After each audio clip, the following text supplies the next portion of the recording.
Is anybody surprised that Rob Gronkowski was in Chicago to drive the pace car? The weather kind of, spoiled his day, but the guy is having more fun than anybody. And I find out that he's got every single penny that was given to him in his rookie contract, Curtis. Yeah, you got to love that, man. And then Gronk going out there, still trying to have fun. You got to love him. And you know what? It got us thinking about who are the top 5 most impactful players in this league, not quarterbacks, right, that you got a game plan for.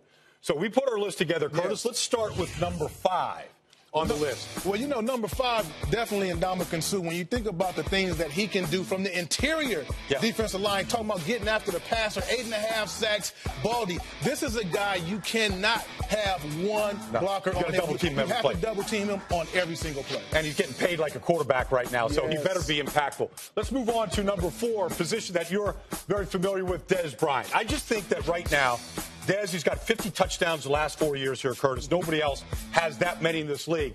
I don't know that any one corner in this league can stop Dez. When he wants the ball, they see him in a tight spot. That's where they're going right now. Yeah, when you look at that passing game, he is the key to that passing game. And Tony Romo, he knows that. I know Jason Witten is one of the best tight ends to put on a football uniform in the National Football League, but this guy right here gets it done for him. So how do you stop a guy like Dez Bryant? Maybe we got to go to a cornerback. Maybe a guy like Revis back in the Jets colors this year. We saw what he did in New England a year ago. Yeah, I'd like to talk about the corners because I think they're the most unappreciated guys on the field, especially a guy like Revis. He's going to find that number 1 guy, whether he's in the slot, left or right. He's going to find him and guard him all game.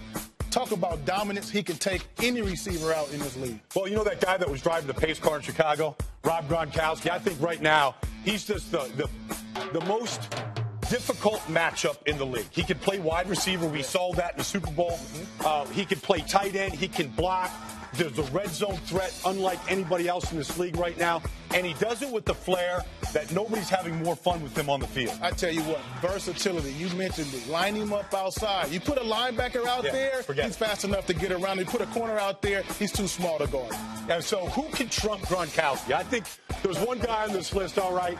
And obviously J.J. Swat right here has proven his worth over the last 3 years. Yeah, he's playing on both sides of the ball now. So when you talk about defense, he can get on the offensive side of the ball and score some points too. But you talk about pure dominance. J.J. Watt can get after you from any position on the defensive line. And again, line him up out at wide receiver, as we can see right here. He's scoring touchdowns now. He will give you 6, baby. I think he'd be a heck of a tight end. Imagine him and Gronkowski playing tight end on the same team. That gave us a little bit of fun right there. We'll send it back right now. But I tell you, top 5 impact players, hard to argue with that list.